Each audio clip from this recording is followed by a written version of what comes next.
going on, everybody? Back for my favorite episode of the week, my Midweek Q and A. Now, I got some really good questions this week.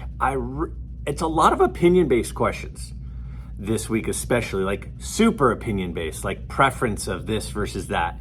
So I will be interested to hear everybody else's feedback on some of these questions. Remember, when I started my channel, it was not just to be a soapbox where you all could listen to me. It's a place for us to interact back and forth. That's why I always respond to comments, and I encourage you to leave comments and interact with each other as well. So not just something where you are listening to me, but we are discussing these topics together. So 5 questions. If you're new to the channel or this is one of your first Q&A videos that you've seen, here's how it works. Each week, I ask people to submit questions, and the way you submit a question for an upcoming episode is down below. You just simply ask the question in the comments. And based on those questions, I will pick 5 per week that I will feature on next week's episode. So if you've got something that you'd like to come up as a topic, you'd like to pick my brain, get my opinion, get some feedback from me on, down below in the comments, ask that question. I look forward to seeing what everybody is interested in hearing about. So let's go ahead and take a look at our very first question right here. Looking back at the 50s through 70s, what are your favorite sets based on appearance, rookie checklist, star power, and what cards from those sets are you targeting or do you already own? All right, talking about sets. Now, I've shared my opinion a little bit in the past about some of the sets that I prefer the most. Now, I've also shared my opinion on different cards I like a lot, and people come back and go, are you crazy? You really think that's a better card than that card, or that's a better looking card than that card?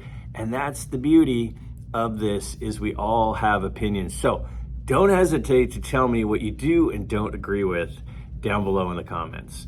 Regarding sets, now I will say straight off, the older cards are the ones that to me have the most character and that I am most drawn to. So when we're talking 50s, 60s, and 70s, I'm always going to tend to gravitate towards the older sets, towards the decade in the 50s. So let's start there. Now, if we're talking the best sets, the most iconic sets, which I think kind of go together, right? The ones that are iconic, the ones that are popular for a reason. And sometimes it's the design and sometimes it's for the cards in the set. So the first one we have to include is the 51 Bowman set. The 51 Bowman set has some awesome cards. Included in that awesome set is the Willie Mays rookie card, the Mickey Mantle rookie card. Those are cards I think a lot of us would like to obtain at some point. And they're 2 of the key players from the key era of card collecting. And so the 51 set is an awesome one. Now, I have some cards from the 51 set. You know, Whitey Ford's in that set too. I mean, think about that. You got Mantle, Mays, and Whitey Ford all have rookie cards in the same 51 Bowman set. I have a Monty Irvin rookie from that set. I've got a few other cards. I've got a Larry Doby and a Bob Feller and a Robin Roberts and a Richie Ashburn. I've got some cool cards from that set, but to me, that's one of the top sets ever. Another set everyone has to say is one of the top, if not the best set ever. In fact, I think I was asked recently what I thought the best set ever was, and I have to go with the 52 Tops. So the 52 Tops set is a huge one. Though it's not the rookie card for Mantle, it is the most iconic and preferred card of Mantle. And for a lot of people, they'd say the same about Mays. Now, I really like Mays' rookie card. I would put the 51 Bowman above the 52 Tops. But some of the other awesome cards in there, there's a great Warren Spahn card in that set, a great Jackie Robinson card in that set.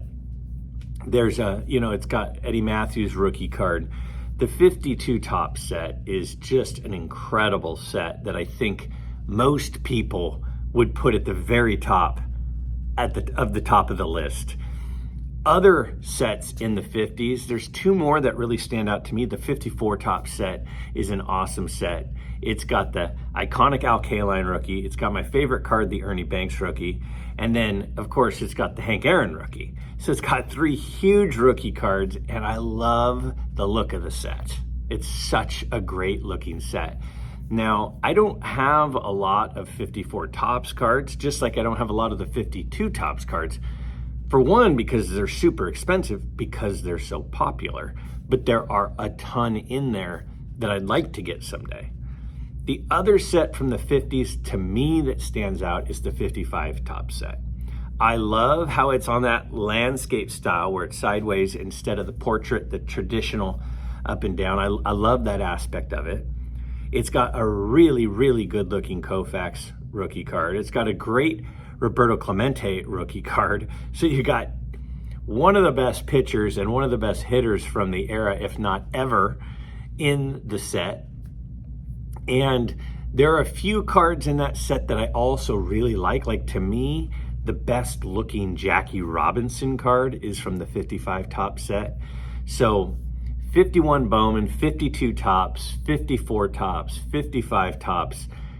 And a lot of people are going to be screaming at their screen right now saying, you're not including the 53 tops. That is not just the golden age of Hall of Fame players. It's also the golden age of cards. I mean, if you really go from 51 Bowman, 52 tops, 53 tops, 54 tops, 55 tops, 56 tops is great. And then 57 has like 6 Hall of Famers in the set. It's such an awesome run. And then the 58 tops is one of my favorite sets too. That is the key stretch of all time, in my opinion, players and card sets. If we were looking the 60s, to me it narrows a little bit. I personally really like the 65 set. I think the 65 top set is such a cool set. I think it has a couple of big rookie cards. It has the Steve Carlton rookie card. It has the Joe Morgan rookie card. Unfortunately, they share with some other players, so they're not single cards. There are other rookie cards in that set as well. I really like that set. I really like the Mantle in that set. I like the Clemente in that set. There's so many awesome cards. So if you're asking me for the 60s, I love the 65 set. But then you also have to talk about the 67 and 68 set. While I'm not a huge fan of the design of the 68 set, it's got a Nolan Ryan rookie and it's got a Johnny Bench rookie. It's got one of the most devastating pitchers and probably the best, at least offensive catcher. I don't know, maybe probably the best catcher of all time in Johnny Bench. So that's a super important set. In addition, it has the second year card, a really cool second year card with the rookie trophy of both Tom Seaver and Rod Carew. So the 68 set is an awesome set that I think a lot of people would include, which then makes me say, well, then we have to talk about the 67 set if we're talking about the rookie checklist, because the 67 rookie checklist has Tom Seaver and Rod Carew, which are two huge cards. And I think even the Carew is a high number, making it even more rare and expensive. So really cool sets. So if I had to pick the two most important or my favorite sets, favorite would be 65.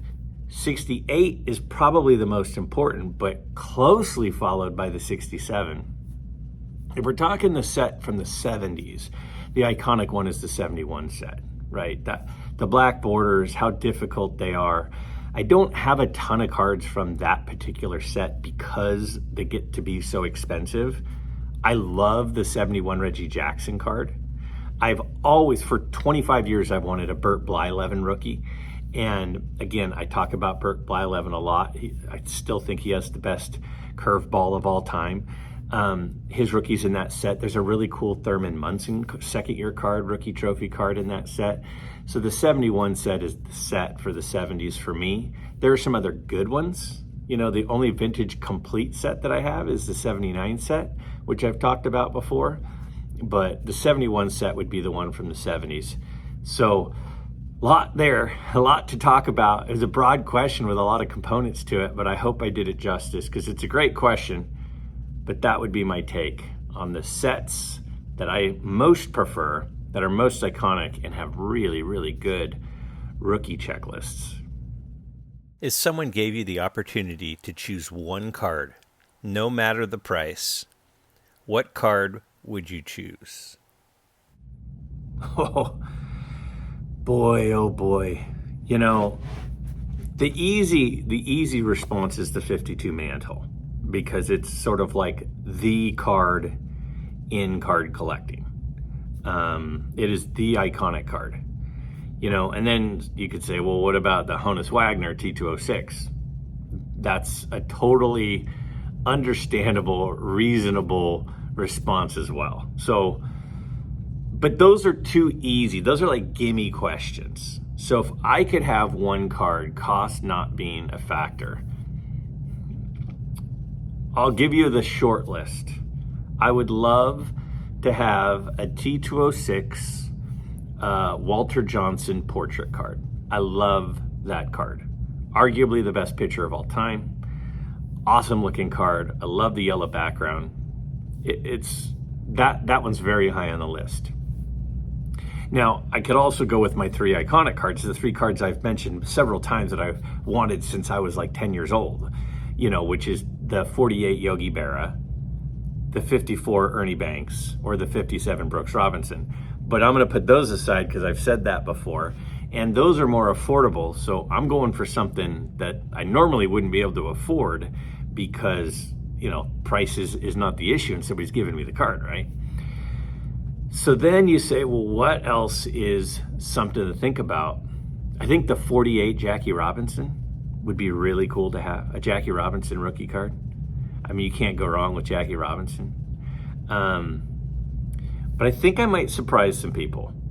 I think I'm going to surprise you guys. Well, here's the other one. How about the M101 Babe Ruth rookie card? Right? If price isn't on the table, it would be hard to turn down a Babe Ruth card, even though he's skinny in the picture. Well, comparatively speaking, he's not in a Yankee uniform. He's throwing the ball, reminding us that he was actually a pitcher. But I don't think it'd be that one either. I think I'm going to surprise you. If I could have any card, price not a factor, I'm going to surprise you. I'm going to go with the Shoeless Joe Jackson Cracker Jack card. I think the story about Shoeless Joe Jackson, I think the Cracker Jack set is, one, the cards are like paper thin, so they're impossible to find in decent condition.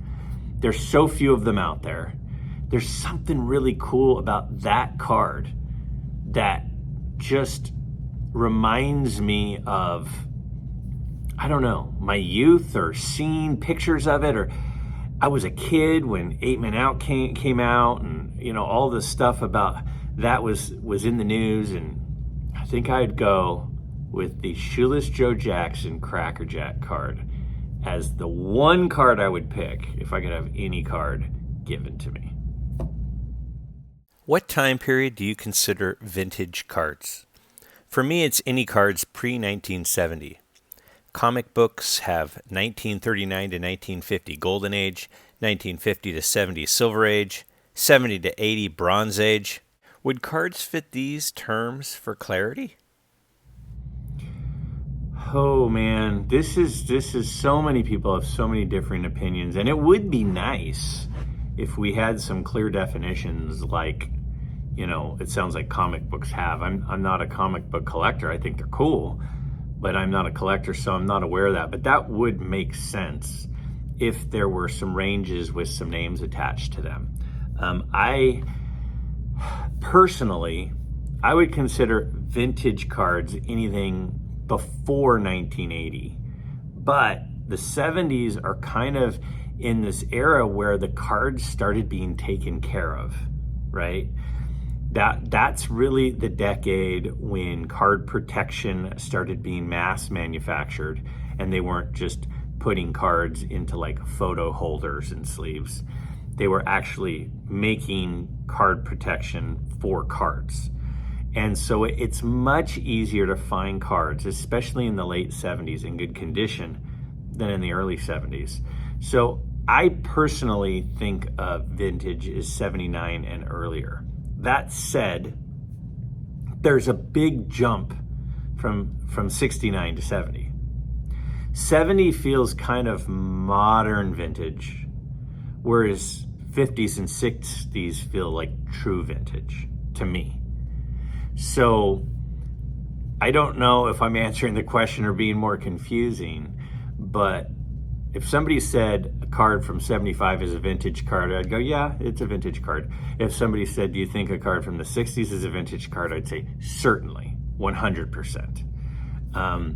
So we do kind of have like this, we do kind of have eras, but they don't have like official designations like in apparently the comic book industry. We have the junk wax era of the 80s and 90s. Kind of everything since 2000 people would call modern, right? A lot of people would call things from the 70s vintage. To me, it's sort of modern vintage. And then true vintage is really the late 40s, 50s, and 60s is really true vintage to me. And then anything from, before that, like early 40s, like even that's questionable, like 40, 41 play ball type stuff. And before would be pre-war, right? So there are kind of eras. It's not as definite as from this date to this date, like it sounds like it is with comic books, but that is kind of what it seems like has been adopted. It would be nice if there were more definite terms to help us identify it. But that said, I don't know if it really matters that there's an identifying term. If you have a card from 1977 that you really want, and whether somebody else considers it vintage or not, who cares, right? I mean, who cares? Just because that's really the thing that I think we sometimes continue to get lost on, myself included. Everybody gets lost on this, is at the end of the day, we have to be collecting what we like. If I really like the 1965 set, like I mentioned a second ago, and somebody else thinks it's an ugly set, who cares? Who cares if somebody else thinks it's an ugly set if I like it? If I'm collecting it, I should be getting what I like. The worst mistake that any collector could make is collecting something that's because other people like it. If you hate the 71 top set, you should not be buying or collecting the 71 top set just because other people collect it or like it. That is not the reason to collect something. If you like modern cards and you hate vintage cards, you should not be buying vintage cards. You should be buying what you like. And that's the thing that's really cool about a lot of the channels out there. When I'm watching YouTube, is there are some guys that are collecting cards and show off parts of their collection. And you're like, I know that there's a very slim group of people who might be into what this person collects, but this person loves what they collect. And that's interesting to me. The fact that this person is all about what they're collecting and they're so excited when they add to that collection, that's the best part.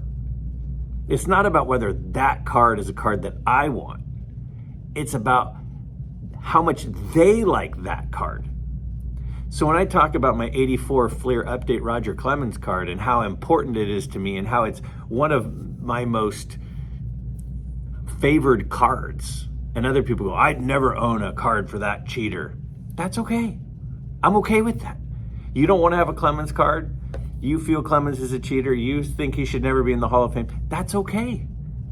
There is no card that I'll ever have that means more to me than my 84 Fleer Update Roger Clemens card. It just won't happen.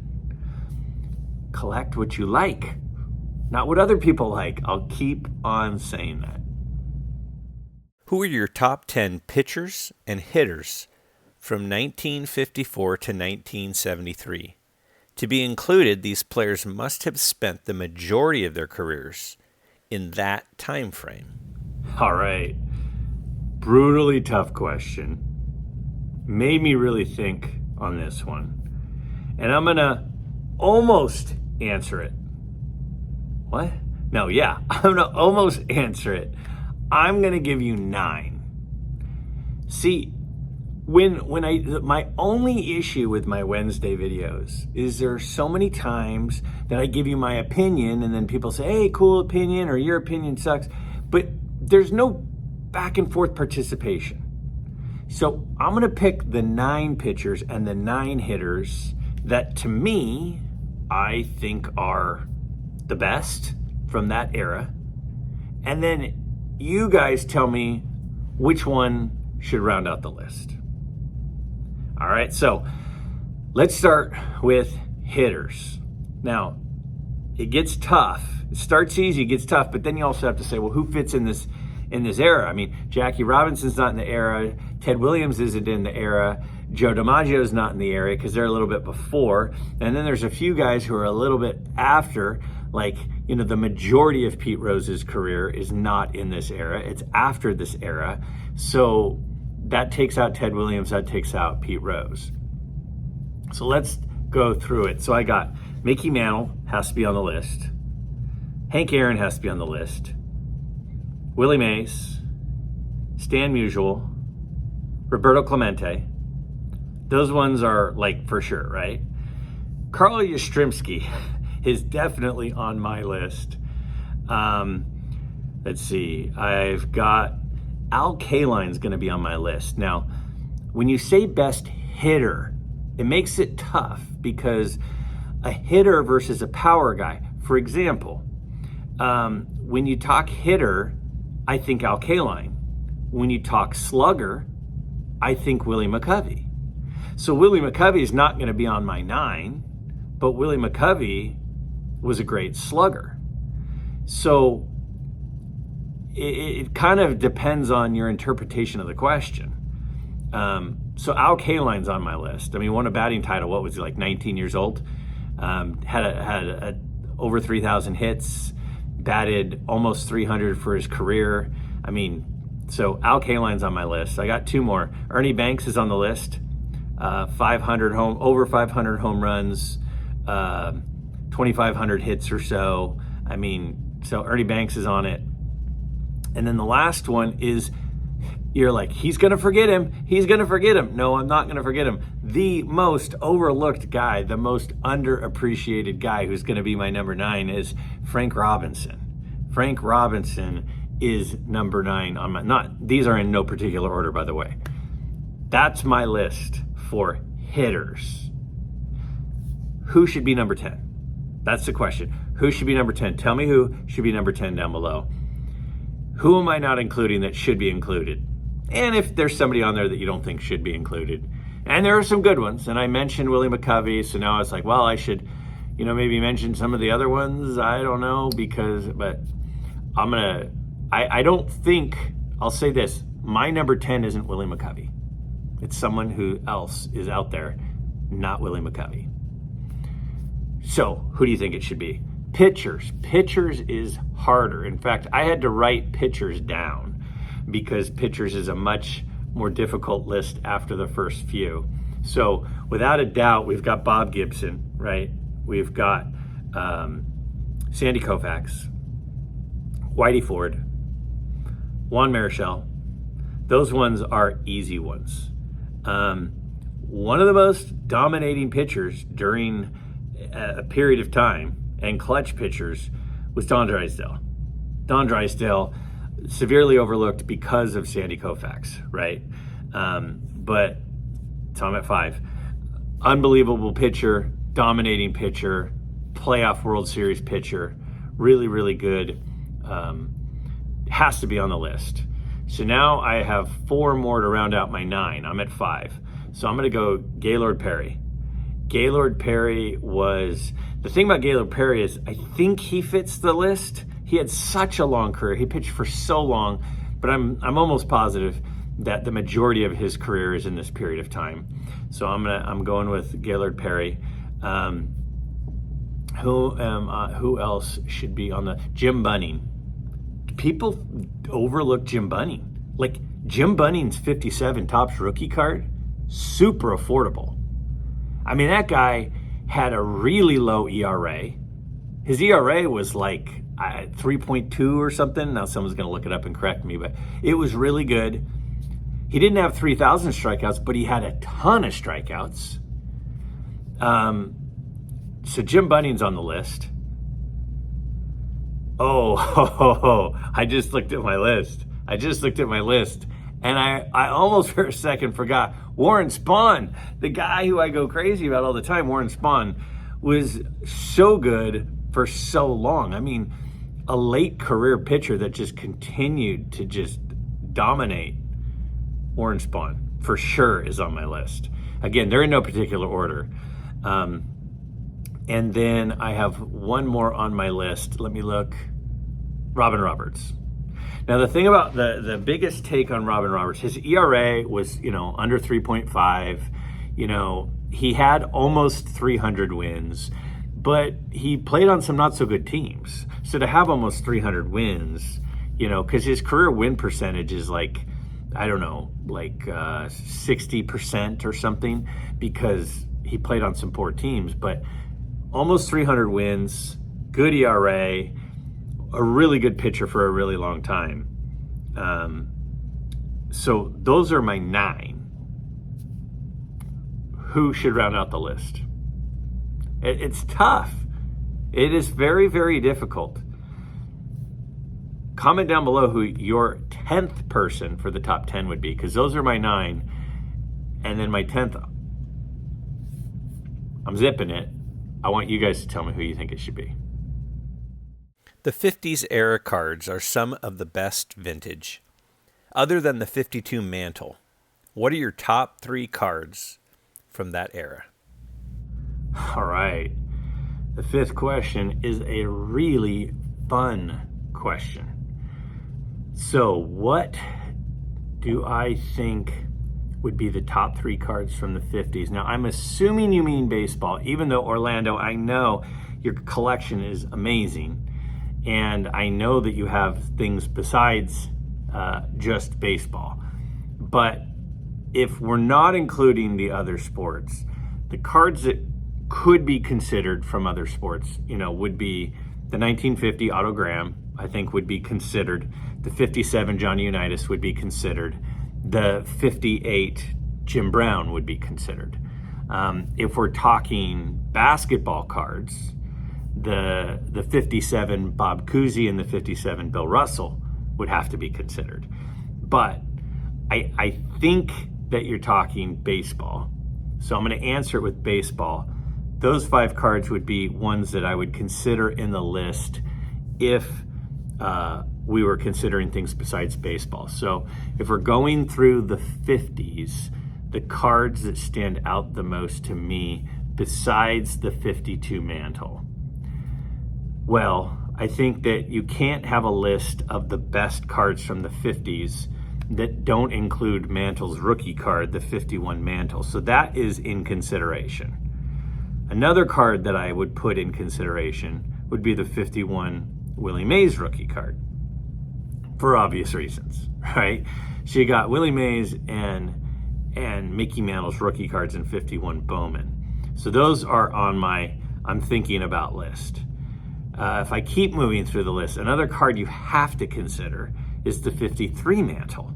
I mean, Mantle is really the guy in the hobby. He's the most collected, highest demand player.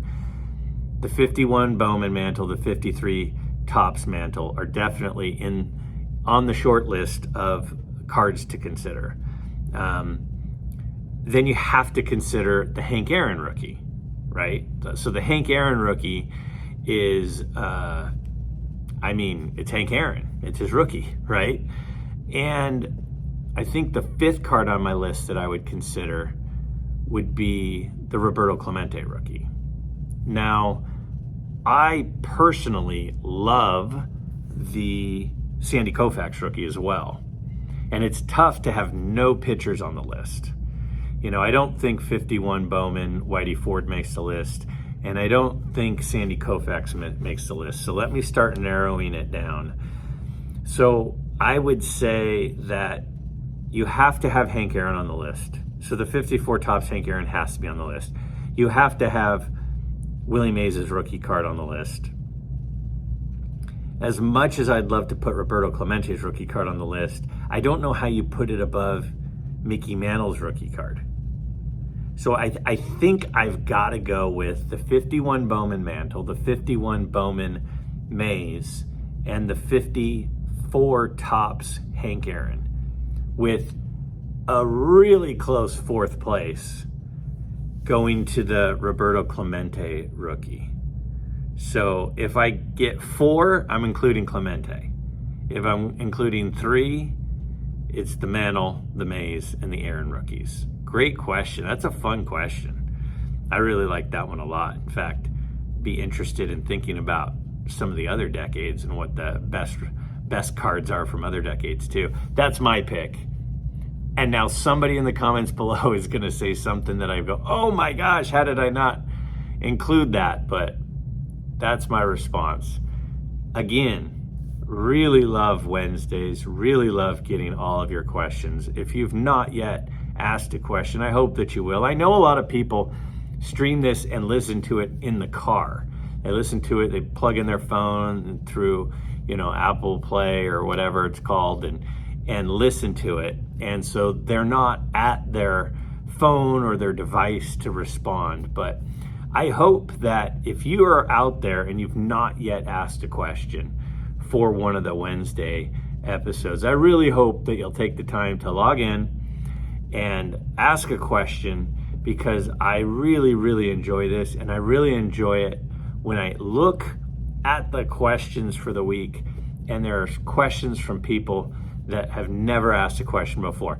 Not to say I don't like the repeat question askers. I like that too, but it's always fun to hear from different people as well. So if you've never asked a question, I hope that you'll consider doing so for next week's episode by simply down below typing your question into the comments.